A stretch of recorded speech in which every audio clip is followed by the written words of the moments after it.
watu wanafiki kama watu ambao wanamvalisha Zuchu, na hakuna mtu mnafiki kama mtu anayemvalisha Zuchu. Unajua hawa watu ambao wanamvalisha Zuchu ndo wameshusha thamani ya Zuchu, ndo wameshusha brand ya Zuchu. Zuchu ni mzuri guys. Zuchu yuko simple. Zuchu yuko comfortable, anabebwa. Na kingine ambacho mmekisahau, Zuchu ni pesa. Yaani light mimi ningekuwa na kipaji kama cha Zuchu, sidhani kama kuna mwanaume ambaye angeweza kunizingua. Naongea nikiwa na maana hii moja. Zuchu hupaswi kumnyenyekea sana Diamond. Hata kama ndo bosi wako, angetaka ubosi asingedate na wewe. Kwa sasa hivi anavyotaka inabidi umpokee hivyo hivyo. Usimnyenyekee sana eti kwa sababu yeye ni Diamond. Which Diamond?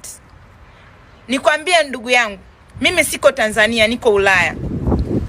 Lakini nikiingia kwenye taxi, nikamwambia taxi driver, naomba uplay nyimbo za Kitanzania. Nyimbo ya kwanza kuplay ni Zuchu. Anafuata J Melody, anafuata Harmonize, alafu anakuja kufuata huyo bwana wako ambaye ni Diamond. Yaani huko Ulaya unafahamika kuliko kitu chochote. Kuliko kitu chochote. Jikubali, wewe ni mzuri, unavutia. Wewe ni pesa.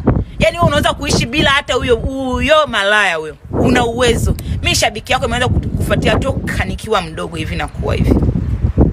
Wewe ni shabiki yangu, nakukubali na kukubali tena. Jikubali, wewe ni pesa na unajulikana kila mahala. Si unanielewa? Guys, Zuchu ni mzuri, ana mvuto, anavutia na anajua tena.